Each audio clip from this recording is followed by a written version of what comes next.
Bien. Le cours aujourd'hui, donc c'est la suite des réactions équilibrées, où on a deux réactions qui sont une directe et une inverse, si vous voulez. On les appelle aussi les réactions opposées. Et aujourd'hui, on va voir des réactions parallèles. Alors, il y a plusieurs mots. Hein. Il y a des gens qui... On peut dire aussi concurrente, on peut dire compétitive. Donc, bon, on va essayer de prendre un langage et l'utiliser. Les réactions parallèles, on peut distinguer deux types. Les réactions jumelles et les réactions compétitives. Quoique, les réactions jumelles, en fin de compte, c'est juste un cas particulier de toutes les réactions parallèles et compétitives. D'accord? Une réaction jumelle, c'est aussi une réaction compétitive. Du moment que toutes les réactions parallèles, elles sont concurrentes. Elles se font de la concurrence, elles se font de la compétition. D'accord? Alors, les réactions jumelles, ce sont des réactions parallèles qui se caractérisent par des réactifs identiques, donnant des produits différents. C'est-à-dire que vous aurez un seul réactif qui va donner plusieurs produits selon plusieurs réactions. Ce n'est pas A qui donne B plus C plus C, plus D, mais plutôt A qui donne B par une réaction et A qui donne C par une autre réaction et A qui donne D par encore une troisième réaction. Alors, dans la pratique, la réaction ne va pas nous dire que oui, moi je suis une réaction parallèle. Et la réaction simple, elle va dire moi je suis une réaction simple. C'est pas comme ça que ça se passe. Donc quand on a deux produits, quand on a un réactif qui a donné deux produits, la question à se poser, est-ce que les deux produits se forment par une réaction simple ou plutôt selon des chemins parallèles. On aura aussi par la suite, quand on fera les consécutives ou les successives, est-ce que les produits se forment par un mécanisme où un qui donne le deuxième, ensuite le deuxième il donne un troisième, etc. Et là, on a des petits artifices, des petits outils qui vont nous permettre justement de distinguer les réactions entre elles. Bon, pour le moment, on va d'abord les étudier bien. Ensuite, on passera à la distinction entre les différents mécanismes, différentes façons, différents chemins par lesquels les réactions peuvent avoir lieu. Bien. Si vous avez des questions, vous les posez. Hein. J'ai ouvert la fenêtre de chat, donc je vois vos questions sur ma fenêtre. Et si vous voulez prendre la parole, bien sûr, n'hésitez pas. Donc, cette réaction, alors il y a un exemple très connu par les organiciens, c'est les réactions d'isomérisation. J'ai pris l'exemple de l'isomérisation du N-hexane. N-hexane, ça veut dire que c'est l'hexane linéaire. Il peut donner les différents les isomères, pardon, que j'ai cités ici, donc le 2-méthylpentane, 3-méthylpentane et les deux autres. Donc, je me suis trompée ici, ce n'est pas pentane, c'est butane, je vais corriger après. C'est le copier-coller. Voilà, donc les réactions d'isomérisation, ce sont des réactions type de réactions jumelles. Et quand vous voyez ça, déjà, vous voyez que plus la chaîne carbonée va être longue, plus la liste des isothermes va être importante, et donc le nombre de réactions parallèles va être aussi important. De même, ça c'est un schéma simple. Le problème, c'est que le 2-méthylpentane, il peut lui aussi donner du 3-méthylpentane. C'est-à-dire il se forme d'abord, ensuite il se décompose encore en 3-méthylpentane, etc.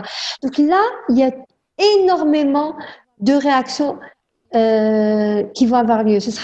Il y aura des parallèles, des consécutives, des réactions qui seraient équilibrées. Et ce sont des réactions qui ont lieu dans les réacteurs de traitement du pétrole.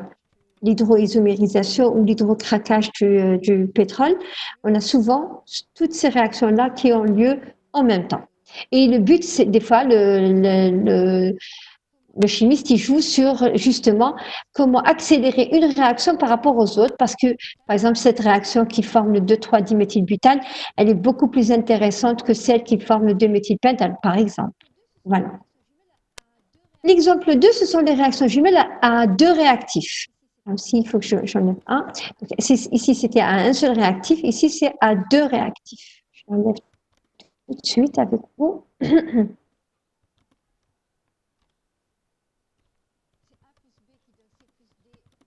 C'est A plus B qui donne C plus D et par un autre chemin donne E plus F. Et là, vous avez un exemple que vous connaissez très très bien, que vous avez fait en chimie organique en deuxième année. C'est les réactions de substitution nucléophile qui sont en concurrence avec, allez-y, quelles sont les réactions qui concurrencent les réactions de substitution nucléophile? J'attends une réponse.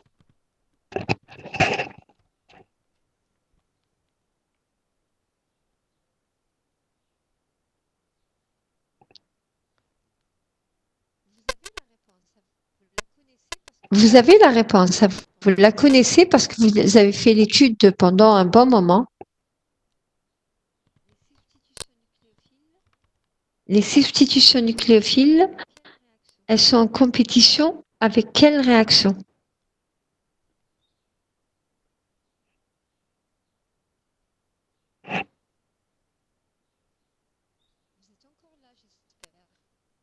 Vous êtes encore là, j'espère.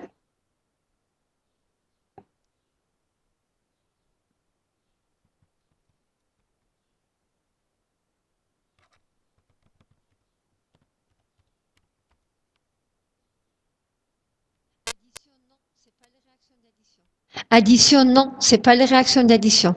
Non.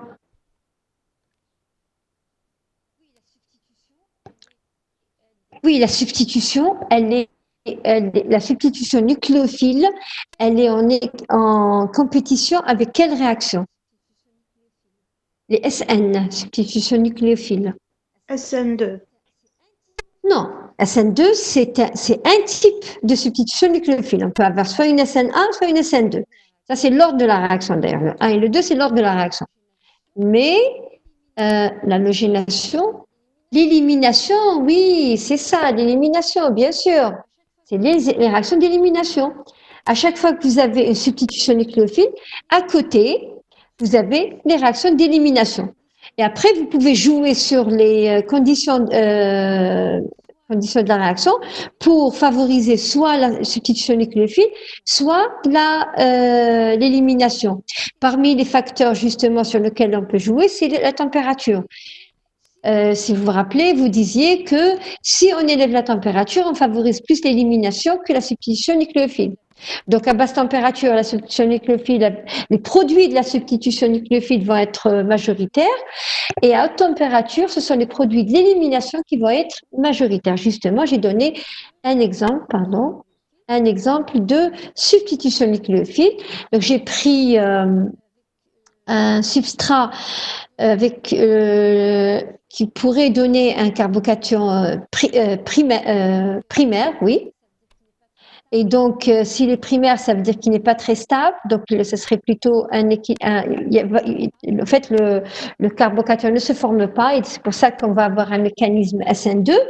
Et cette réaction SN2, elle est en compétition avec la réaction E2, qui, elle va former l'alcène. D'accord? Voilà. Je suis sur la page 2.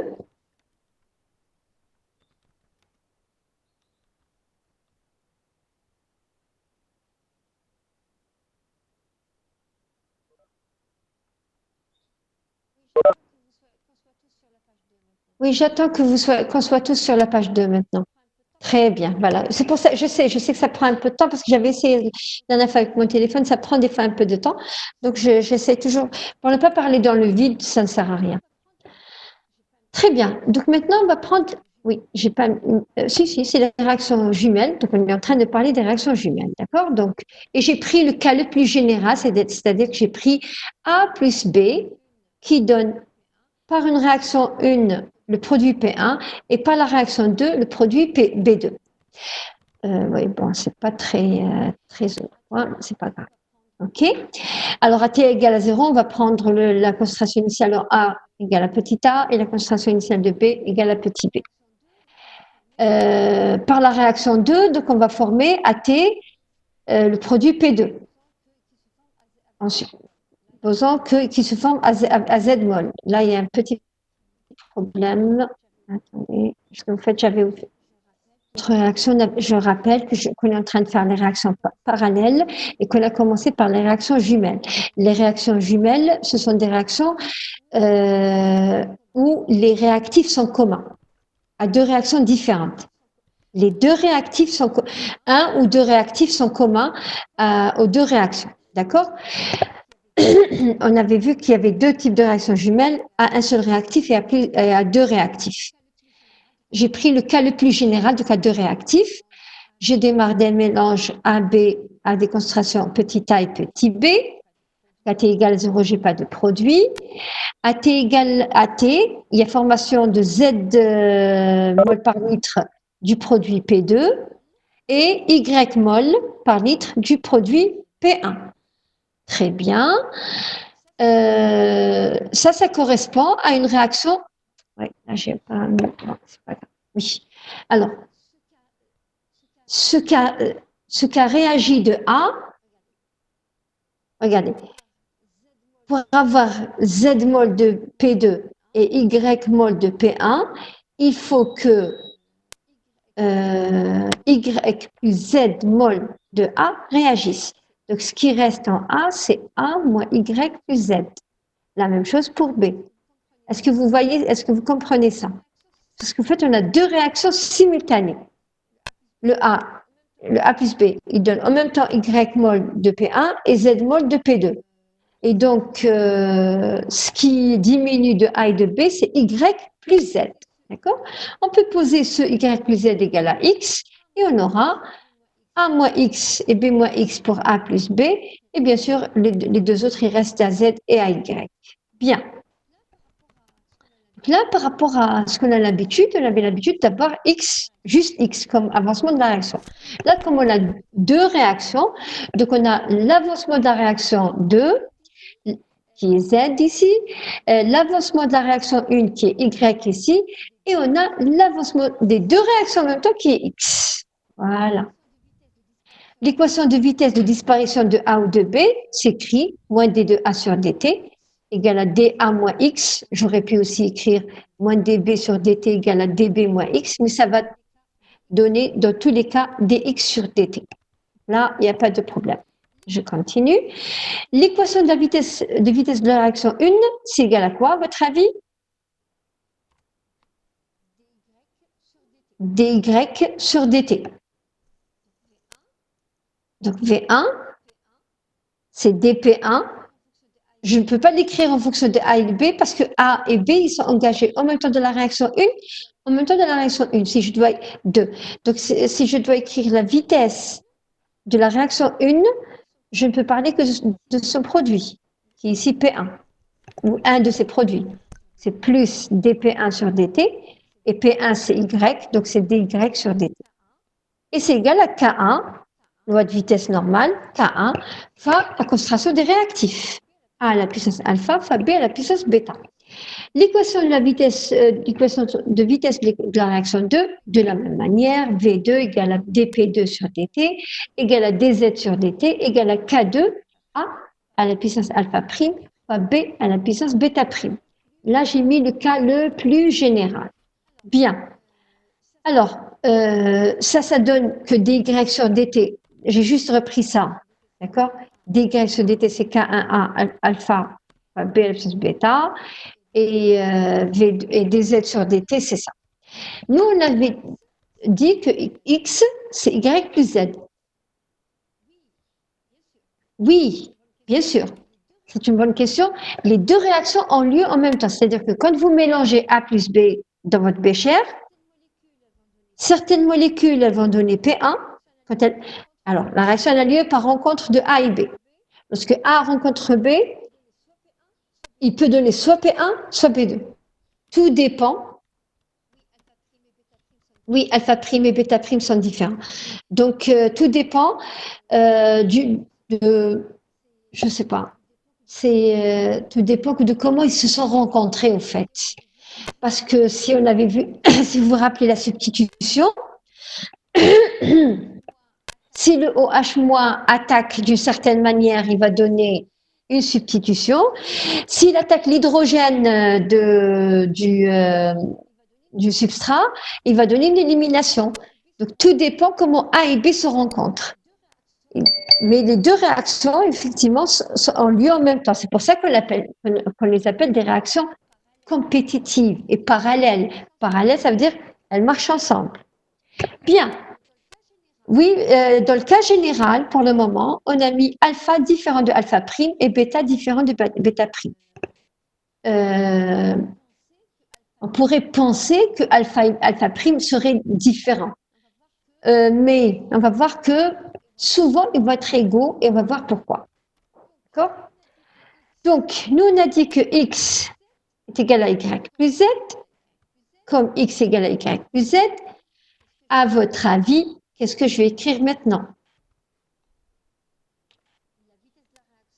Et la vitesse de la réaction, c'est dx sur dt.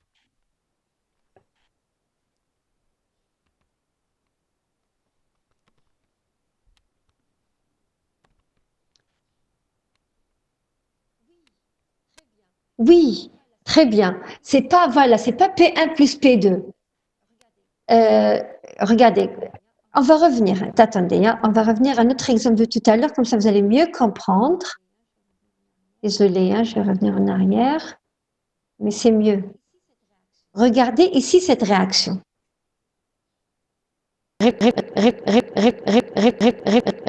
Réfléchissez. Est-ce que c'est V1 moins V2? Réfléchissez.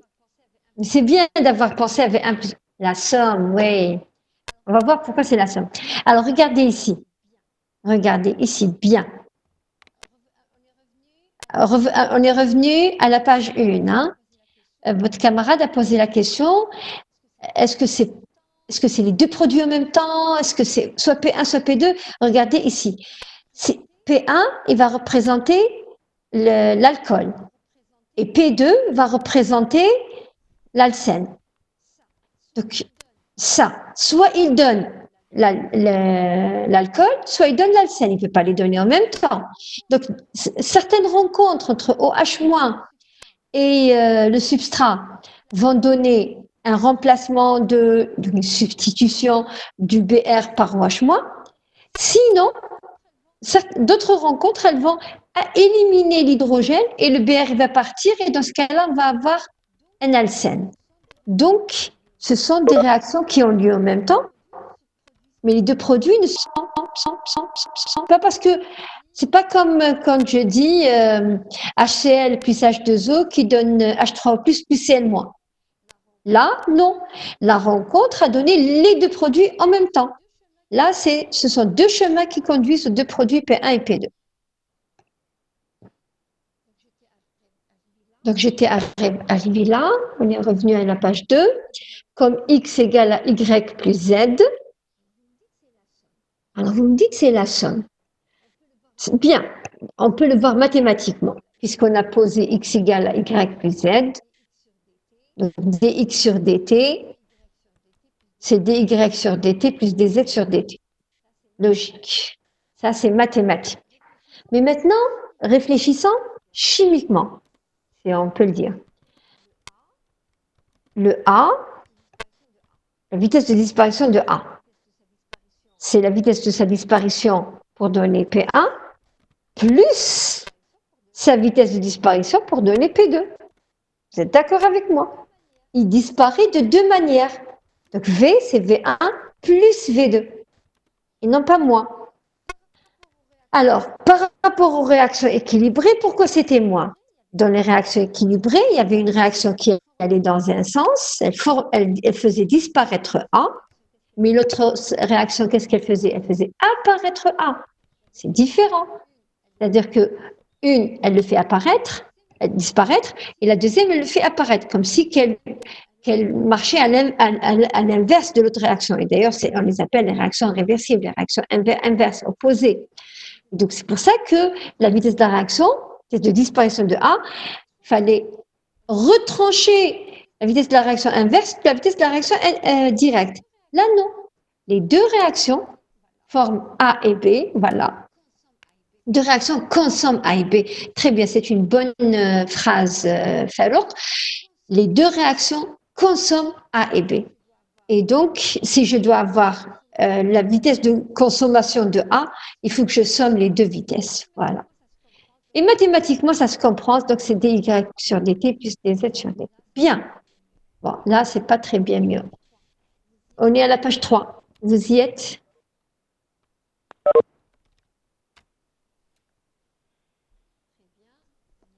Très bien. On est à la page 3. Donc, j'ai repris dx sur dt égale à dy sur dt plus dz sur dt. Et j'ai sommé la valeur de dy sur dt et dz sur dt. J'ai juste sommé. C'est vraiment une somme normale. D'accord? OK. Cette équation donc, traduit bien que la vitesse globale de la disparition du réactif est la somme des vitesses des deux réactions jumelles, puisque ce dernier est consommé simultanément par ces deux réactions. L'objectif étant, alors maintenant, l'objectif c'est quoi? C'est de déterminer bien sûr alpha, bêta, alpha prime, bêta prime, et de calculer ensuite K1 et K2. Très bien. Mais on n'a que deux équations pour faire ceci, donc le problème il est trop compliqué. Pour pouvoir résoudre le problème, il faut d'abord se mettre dans des conditions expérimentales judicieuses et on peut par exemple jouer sur les concentrations de B par exemple. Expérimental. De B, si B il est en excès, déjà il va rentrer dans la constante de vitesse et j'aurai déjà un problème beaucoup plus simple. Mais on peut aussi remarquer que du moment que ce sont des réactions jumelles, elles ont lieu à travers le même mécanisme.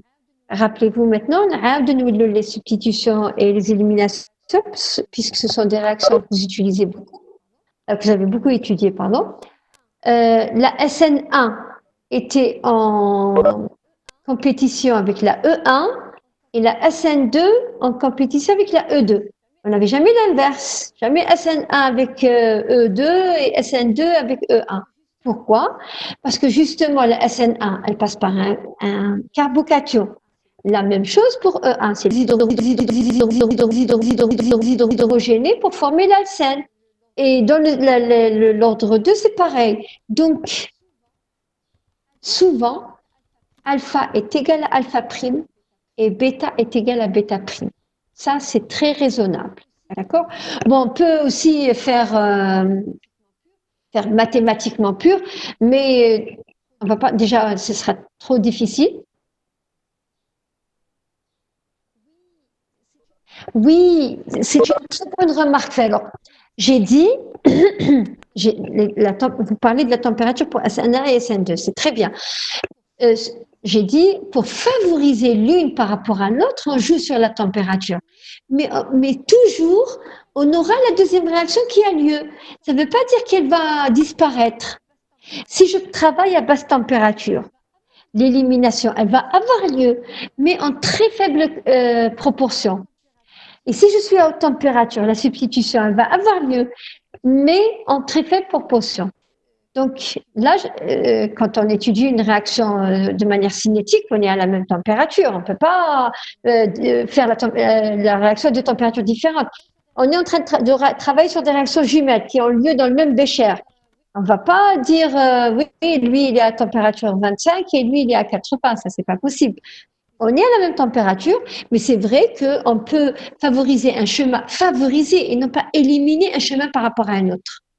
On peut augmenter les chances d'une réaction par rapport à une autre, mais jamais l'éliminer à 100%.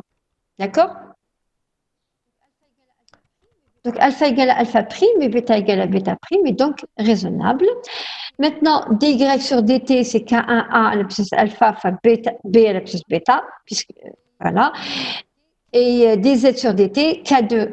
Maintenant, alpha prime et bêta prime sont égaux, donc je vais avoir la même chose. Et dx sur dt, ça va être ça. Donc, je peux sortir les concentrations en facteurs, et je vais avoir dx sur dt égale k1 plus k2 fois a à la puissance alpha fois b à la puissance bêta. Très bien, déjà là, c'est plus simple. Alors, regardez bien ces équations, les équations que j'ai numérotées, 4, 5, 6, et dites-moi, qu'est-ce que vous remarquez? Qu'est-ce qu'on pourrait faire? Qu'est-ce qu'on serait tenté de faire mathématiquement, hein?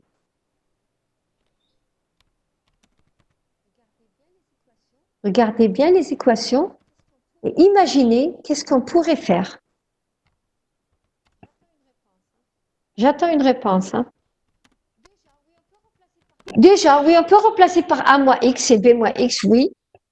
Oui, mais déjà, non, il y a autre chose. Les trois ensemble, regardez les trois ensemble, elles ont quelque chose en commun et du coup, mathématiquement, on peut faire des choses. On fait 4 moins 6 peut-être et on simplifie. 4 moins Ah 6. non, Est-ce que c'est c'est 6 4? moins... Est-ce qu'on fait. Est-ce qu'on fait moins? Il y a autre chose à faire, pas moins, pas la soustraction. Elles ont quelque chose en commun, et si on fait une opération mathématique, la chose en commun va disparaître. D'accord. Allez, je On l'ai dit, remplace K2 pratiquement. par une expression qui a le K1. Lisez bien, regardez bien les équations. Elles sont en face de vous, regardez. Division, oui, oui, Bouchala, exactement. On fait des rapports. Remarquez si on fait par exemple 4 fois Madame, on 5. multiplie fois l'inverse. Voilà, on multiplie par l'inverse, voilà, on dit le rapport. Regardez, si on fait le rapport dy sur dt sur dz sur dt, les dt déjà vont disparaître et les a à la puissance alpha fois b à la puissance bêta vont disparaître. Qu'est-ce qu'on va avoir? K1 sur K2 tout court. On va voir que dy sur dz égale K1 sur K2. Voilà. dy sur dx égale à K1 sur K1 plus K2. Voilà, je les ai mis ici. Donc, regardez ce qu'on obtient. dy sur dx égale K1 sur K1 plus K2. dz sur dx égale à K2 sur K1 plus K2. Et dy sur dz égale à K1 sur K2.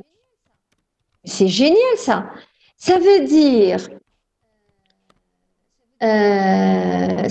que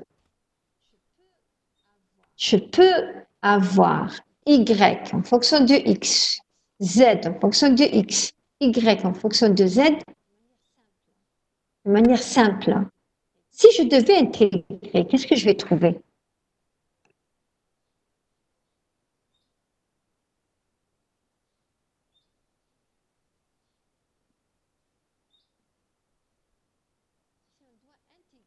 Si on doit intégrer l'une des équations, qu'est-ce qu'on obtient? Par exemple, dx sur dx qui est égal à k1 sur k1 plus k2. Qu'est-ce que ça va devenir?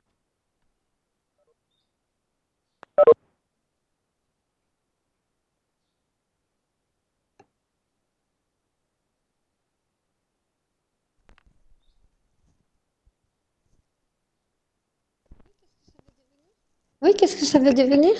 Si on si on devait intégrer, bah, tout simplement, ça va donner y sur x égale à k1 sur k1 plus k2. Est-ce que c'est clair pour tout le monde, ça? Quand on va intégrer, on va avoir y sur x égale à k1 sur k1 plus k2. Et le reste aussi. Alors, si vous ne savez pas, on peut le faire ensemble, on peut faire l'intégration ensemble maintenant. Est-ce que tout le monde comprend d'où est-ce que vient cette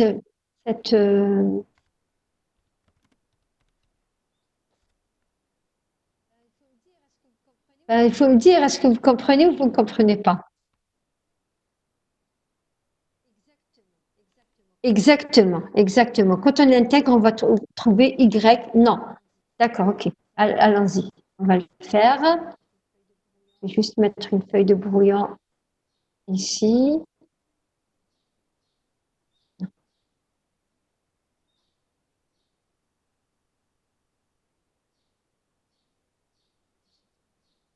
Je me suis trompée.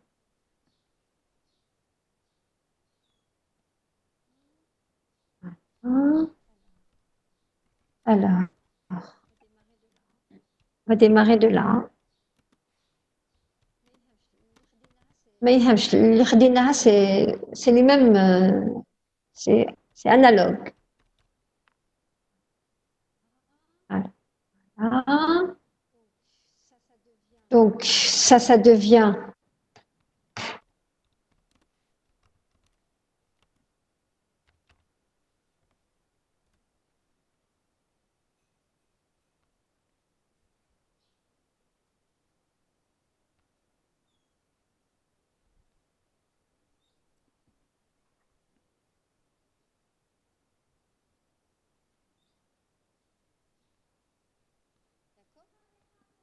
d'accord? Vous voyez mon fichier. Voilà. Voilà. Ensuite, je dois intégrer. Voilà.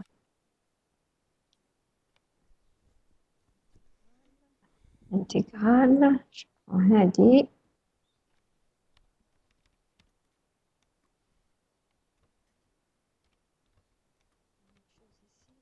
La même chose ici, l'intégrale. Voilà.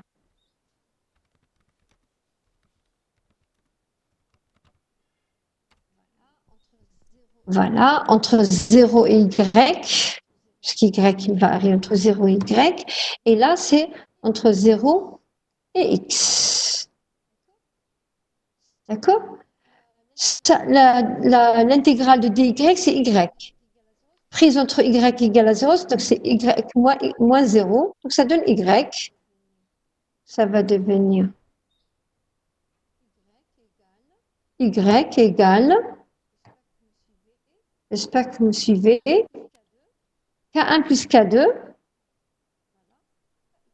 voilà, X.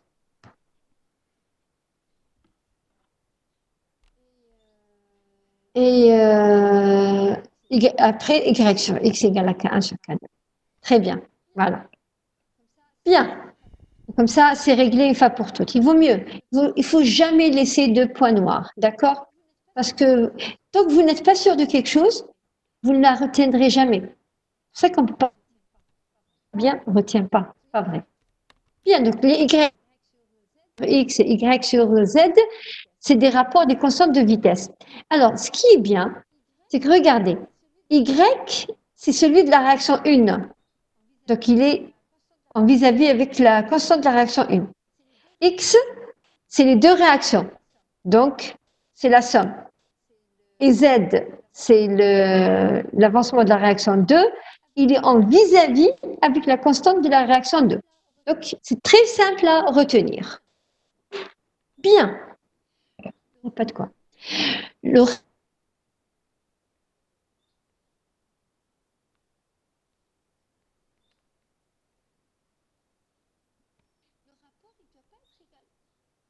rapport, il ne doit pas être égal. Il n'est jamais égal à 2, par exemple, ou 3. Pourquoi? Parce que les valeurs de K1 et K2, ce sont des valeurs réelles. Donc, pour trouver ici 2, c'est très difficile. Donc, si ce n'est pas 2, un 2 simple, ça ne peut pas être un 2 simple. Si c'est un 2 simple, ça veut dire que c'est juste un rapport de coefficient stoichiométrique. Et donc, c'est une réaction simple. D'accord? Donc, le rapport, il va être constant, oui, mais pas égal à un nombre simple, ni 1, 2, 3, 4, ni l'inverse des 1, 2, 3, 4, c'est-à-dire 1, 0, 5, 0, 33, 0, 25, etc. D'accord? Il est constant, mais un chiffre réel, un nombre réel. L'équation de vitesse est donc de la forme dx sur dt égale k1 plus k2 fois a moins x à la puissance alpha fois B moins X à la puissance bêta. Bien. La recherche de alpha et de bêta s'effectue à partir des résultats de la variation de X égale à F de T. Donc là, on revient à une réaction simple. Ça n'a rien, elle n'est pas différente d'une réaction simple. Sauf que la réaction simple, on avait juste K ici, une constante de vitesse. Là, c'est la somme de deux constantes de vitesse.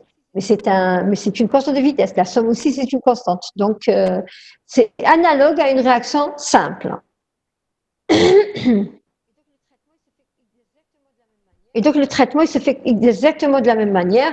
Je ne vais pas détailler parce que ça se fait de la même manière. Après, donc on va déterminer K1 plus K2 à partir de l'intégration de cette équation. Et comme on a les rapports K1 sur K2 qui sont constants, qui sont égaux au rapport de concentration des deux produits P1 et P2, on va pouvoir calculer K1 et K2 séparés.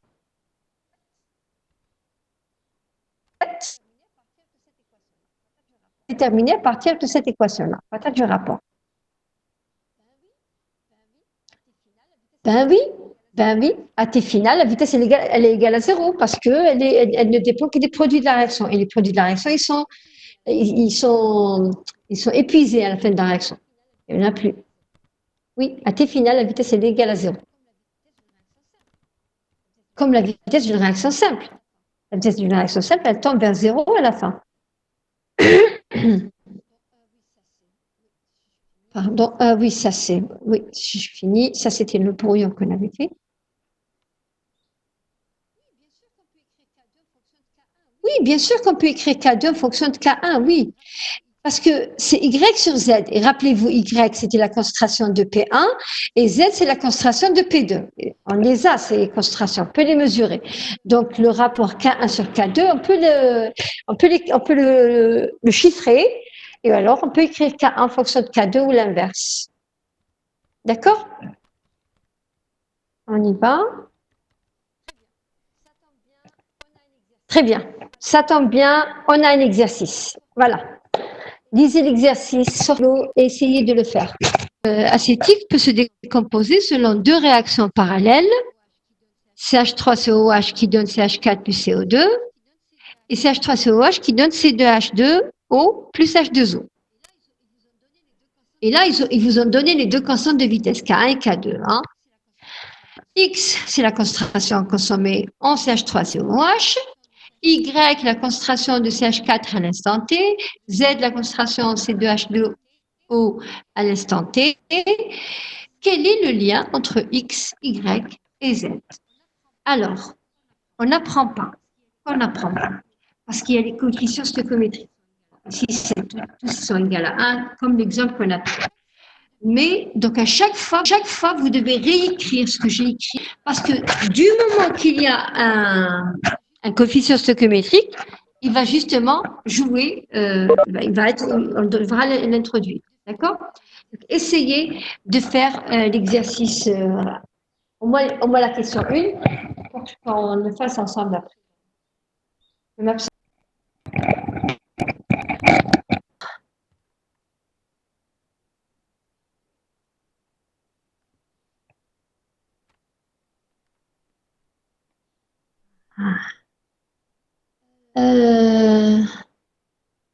Vous n'avez pas besoin de l'eau. S'il est en excès ou pas en excès, on n'en a pas besoin. Pourquoi vous voulez mettre 2Y à l'eau?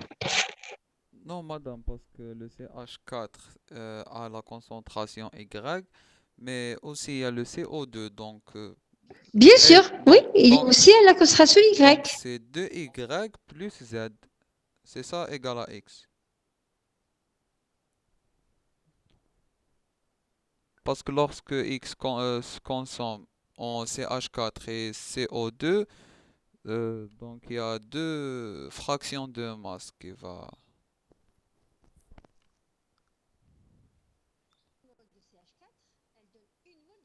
Mol de CH4, elle donne une mol de CH3COH, Oui, elle donne une mol de CH4 et une mol de CO2. Quand la mol de CH3COH réagit, elle donne une. On ne va pas les sommer. C'est pas 2 moles de CH3COH qui donnent 1 mole de CH4 et 1 mole de CO2. Oui, d'accord. Est-ce que vous êtes d'accord avec moi? Oui. OK. La même chose pour la deuxième réaction. Donc, en fin de compte, pareil, X égale Y plus Z. Y, la concentration de CH4, et Z, la concentration au CH2O2. Donc ici, qu'on est, non, CO2 n'est pas en excès, H2O n'est pas en excès. Ils disent pas. La réaction, elle pourrait se faire en phase gaz, je ne sais pas.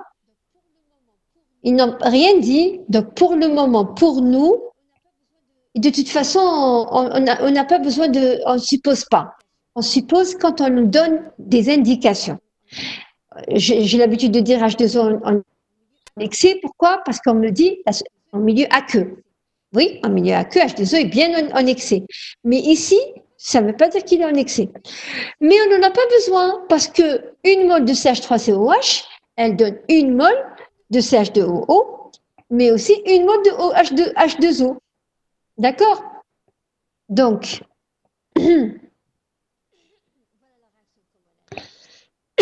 voilà la réaction comme elle a lieu. AT égale à 0, c'est C0, concentration de CH3COH. AT, c'est 0 moins X. Et ce X-là, il a donné CH4 et C2H2O2. Il y a eu Y mol de CH4 et Z mol de CH2O2. D'accord?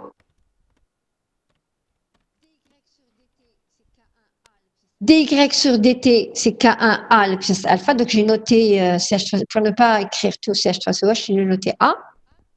Et dz sur dt, c'est K2A à la puissance alpha prime. Regardez maintenant bien les données de l'exercice et dites-moi, est-ce que vous avez une indication sur la valeur de alpha et alpha prime? Lisez bien l'exercice. Dites-moi si vous avez une indication par rapport à la valeur de alpha et alpha prime.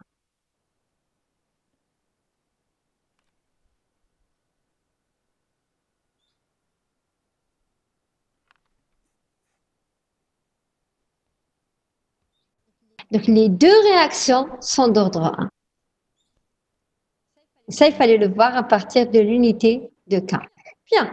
Une fois qu'on a vu ça, l'exercice devient un jeu d'enfant. dy sur dt égale à K1 fois A à la puissance alpha. dz sur dt égale à K2 fois A à la puissance alpha prime. X égale à Y plus Z. On est d'accord. Donc, dx sur dt égale à dy sur dt plus dz sur dt. dx sur dt égale à K1 puissance alpha plus K2 fois A à la puissance alpha prime. On a alpha égale à alpha prime égale à 1, car l'unité de K1 et K2, c'est l'unité de temps à la puissance moins 1. Donc, c'est l'ordre 1. On a dy sur dt, donc c'est K1 fois A à la puissance fois A à la puissance 1. dz sur dt, c'est K2 fois A à la puissance 1. dx sur dt, c'est K1 plus K2 fois A à la puissance 1. Et ça donne que dy sur dx et dz sur dx et dy sur dz. Bien. Ils nous ont demandé le lien entre x, y et z. Ça y est, je viens de le trouver. Bien sûr, il faut le calculer, puisque j'ai maintenant les valeurs de K. Regardez justement les valeurs qu'on obtient. Jamais un chiffre simple. 0,446, 0,535, 0,806. D'accord? Ce n'est 3, ni l'inverse de 2, 3. C'est-à-dire 0,5, 0,33, 0, 1 sur 4, c'est 0,25, etc. D'accord? C'est le genre de constante qu'on peut obtenir. Alors ici, ils nous ont donné les K1, K2, et on a fait, dans d'autres exercices, ils vont vous donner le tableau d'avancement de la réaction, ils vont vous donner, le tableau de concentration des réactions, et vous devez montrer que la réaction est jumelle en calculant justement ces rapports, Y sur X, ou Z sur X, ou Y sur Z. D'accord? Bien. C'est bon jusque-là? Ça va? Je continue. déterminer l'équation différentielle qui donne l'évolution de x en fonction du temps. Ça, c'est facile. On l'a déjà écrit d'ailleurs. dx sur dt, c'est k1 plus k2 fois a. Et donc, pour ne pas avoir a, je fais intervenir le c0 moins x. C'est bon. Je m'arrête ici parce que ça, c'est l'équation différentielle. Hein. C'est bon. Tout ce qu'il me demande dans cette question, c'est ce qu'il demande. Calculer le temps au bout duquel 99% de CH3COH a disparu. Allez-y. Est-ce que vous avez essayé de le faire?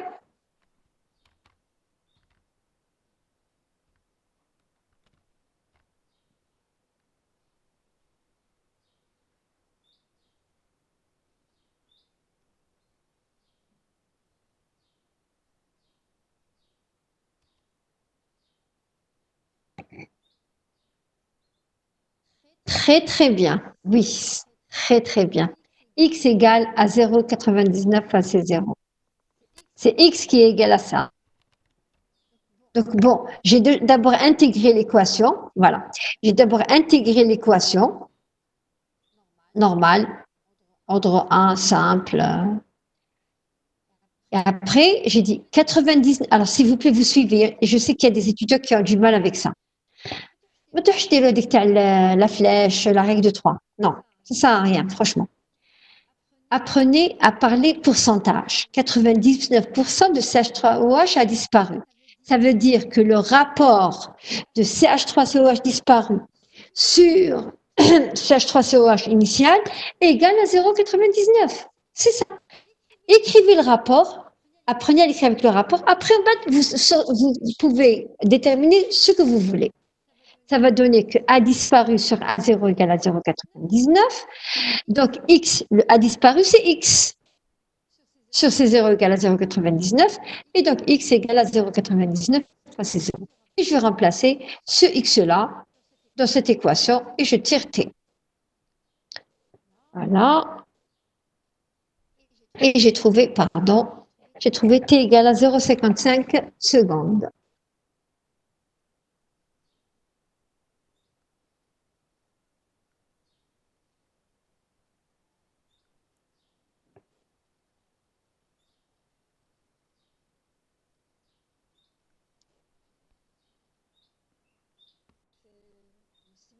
Si vous n'avez pas de questions jusque-là, alors est-ce que je fais ça maintenant?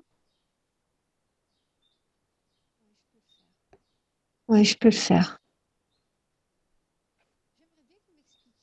J'aimerais bien que vous m'expliquiez c'est quoi cette histoire d'annotation. Bon, c'est pas grave. Allons-y. Si vous avez des remarques, vous me les faites, hein, pas de problème. Les réactions maintenant compétitives ou concurrentes. Compétitives ou concurrentes. Définition. Ce type de réaction est caractérisé par un réactif commun, hein, se combinant avec des réactifs différents, B1, B2 ou B3, spécifiques pour chaque groupe de réaction. Donc, cette fois-ci, on n'aura plus A plus B qui donne deux produits différents, mais plutôt A qui réagit avec B2 pour donner P2 et peut réagir avec un autre réactif qui pour donner P1. Alors ici, cette réaction, c'est pas forcément, elle ne va pas coexister forcément. Pourquoi?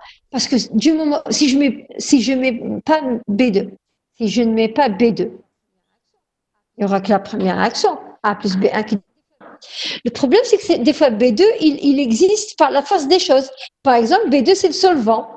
Eh ben là, je peux pas éviter. Il y a une autre façon aussi de voir des choses, c'est que A, il peut réagir avec B1 pour donner un produit, mais A peut réagir avec lui-même en intramoléculaire ou avec une autre molécule A pour donner un autre produit P2. Et dans ce cas-là, là, c'est une réaction concurrente, mais qui ne sont pas, elles sont pas, on ne peut pas les éviter. C'est obligatoire qu'elles aient lieu en même temps. Bien. Donc A qui va donner, qui réagit avec B1 pour donner P1 avec une équation de vitesse K1. À t égale à 0, on a A pour A et B1 pour B1 et 0 pour P1. À t, on aura a moins y, b1 moins y, y. Ça va jusque-là? Et la deuxième réaction, où A réagit avec B2, on va avoir le A moins Y, on va encore lui enlever Z. Et B2 moins Z, et Z pour le produit P2. On peut poser encore une fois que X égale à Y plus Z, et on aura ici A moins X, mais pour B1, ça restera B1 moins Y, et pour B2, pour le réactif B2, ça restera petit B2 moins Z.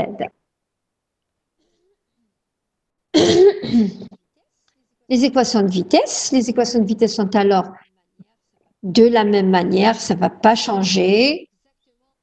C'est exactement pareil. dy sur dt, c'est k1 moins x fois puissance alpha fois b1 moins y à la puissance bêta. Et dz sur dt, c'est k de 1 moins x à la puissance alpha prime multiplié par b2 moins z à la puissance bêta prime. D'accord? Là encore, le système est encore plus compliqué que celui qu'on avait tout à l'heure.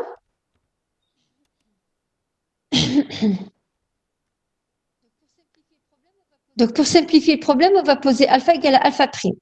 C'est justifié pourquoi? Parce que les réactions, elles ont lieu dans le même milieu réactionnel. Donc, si c'est le même milieu réactionnel, ça veut dire si le milieu, par exemple, il est favorable à la formation d'un carbocation. Vous savez très bien que quand on forme un carbocation, si on est dans le bon solvant, il est stabilisé par le solvant. Donc, ce solvant-là, il est commun aux deux réactions compétitives. Donc, c'est logique que l'ordre soit le même. Donc, dans les deux cas, on va avoir la formation du carbocation. Donc, les deux cas, on va avoir le même ordre. Elle se réalise aussi selon des mécanismes qui se ressemblent, notamment pas le A, bien sûr. Justement, alpha et alpha prime, ce sont les ordres partiels par rapport à A, pardon. Voilà. Donc, l'ordre partiel par rapport à A, on peut dire que c'est le même, donc alpha égale à alpha prime. La réaction de, qu'est-ce qu'on va, alors, regardez bien ici, je reviens. Est-ce que vous êtes revenu sur la page 9? Si alpha est égal à alpha prime, on va avoir y, dy sur dz égale à k1 sur k2, b1 moins y à la puissance bêta sur b2 moins z à la puissance bêta prime. Et le A, il va disparaître. Bien. Regardez ce qu'on obtient.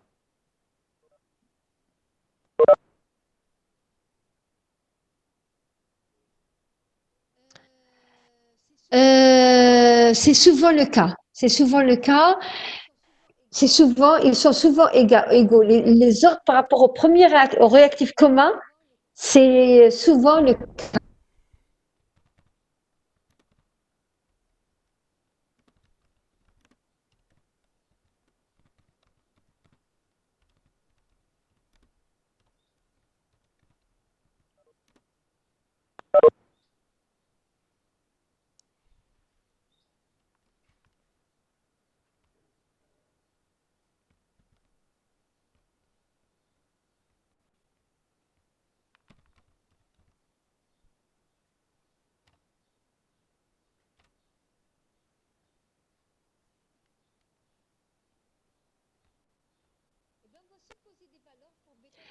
Eh bien, on va supposer des valeurs pour bêta et bêta prime. On va supposer qu'ils sont égaux à 1, égaux d'abord et égal à 1. Ensuite, égaux tous les deux et égal à 2. Ensuite, différents, l'un 1 et l'autre 2. Donc, pour vérifier la relation entre Y et Z après intégration, on pose des hypothèses sur les valeurs de bêta et de bêta prime. Donc, si bêta est égal à bêta prime égale à 1, on aura, l'équation va devenir comme ça. dy, regardez ce que j'ai fait. Bêta égale à 1 et bêta prime égale à 1. Et j'ai fait la séparation de variables. dy sur b1 moins y égale k1 sur k2 fois dz divisé par b2 moins z. Si j'intègre ce que j'ai fait, la même chose que j'ai fait tout à l'heure, ici l'intégration va donner quoi comme fonction? C'est dy sur b1 moins y. ln, très bien, c'est le logarithme. Donc, on va avoir ln B1 moins Y sur B1 égale à K1 sur K2 fois ln B2 moins Z sur B2. Et ça, B1 moins Y, c'est la concentration de B1. Et B2 moins Z, c'est la concentration de B2.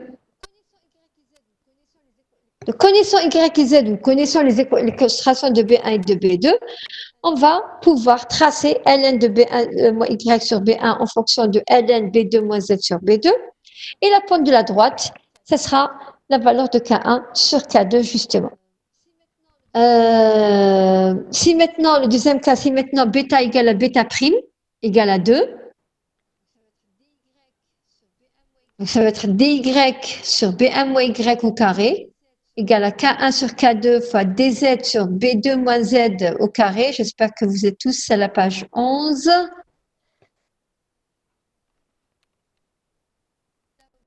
Là aussi, l'intégration, qu'est-ce qu'elle va donner? dy, voilà, 1 sur. Exactement, exactement. On va avoir 1 sur B1 moins Y moins 1 sur B1. C'est l'ordre 2, au fait, égal à K1 sur K2 fois 1 sur B2 moins Z moins 1 sur B2. Maintenant, si les deux ordres sont différents, l'un égale à 1 et l'autre égale à 2, eh bien, on va avoir ça. dy sur B1 moins Y égale à K1 sur K2 fois dz sur B2 moins Z au carré. Et l'intégration va donner ln d'un côté et 1 sur les concentrations de l'autre côté. Voilà. La même chose ici, on peut tracer et déterminer la valeur K1 sur K2. Alors, regardez bien ce que j'ai dit ici dans la remarque. Ça y est, j'arrive à la fin. Contrairement aux réactions jumelles, les valeurs de K1 et K2 ne peuvent être calculées directement par cette méthode. On va avoir juste le rapport. On ne va pas avoir K1 et K2 à part. Vous remarquez. D'accord? Et donc, ce qu'on peut faire, c'est prendre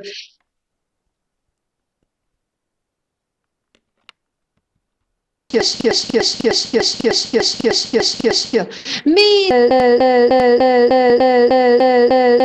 oui, mathématiques, avant bêta prime égale à 1. C'est juste ils sont interchangeables. La règle que j'ai appelée verse, donc ça sert à rien de faire.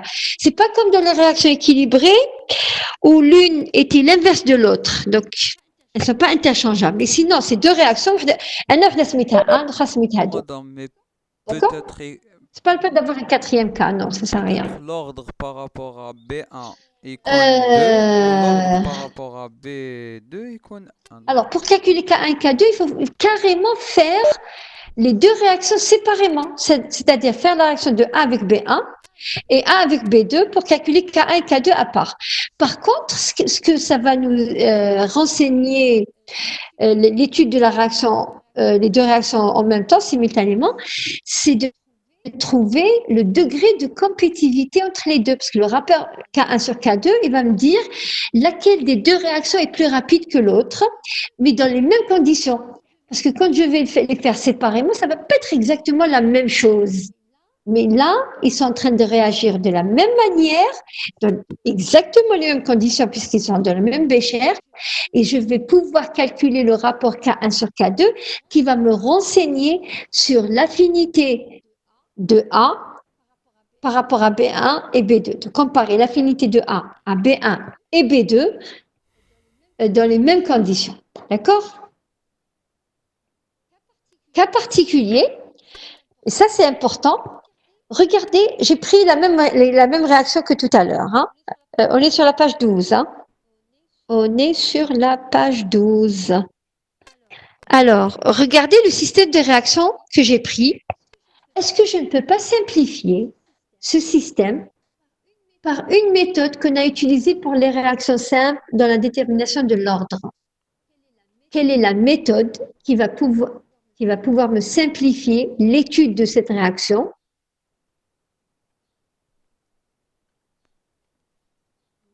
Une méthode qu'on a déjà utilisée dans les réactions simples.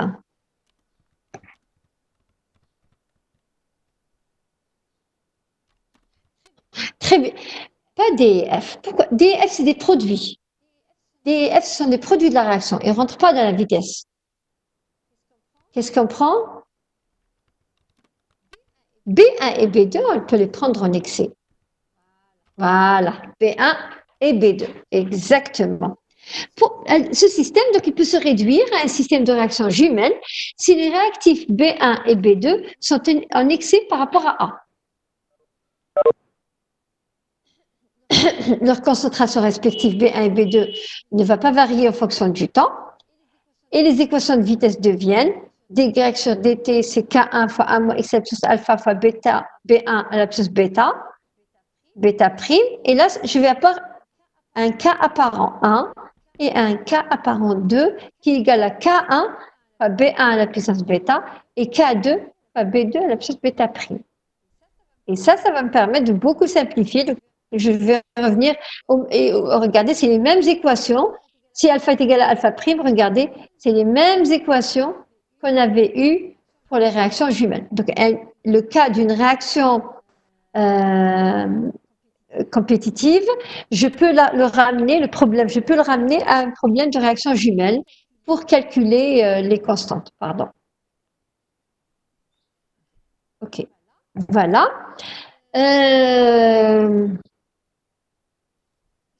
Qu'est-ce que j'allais dire?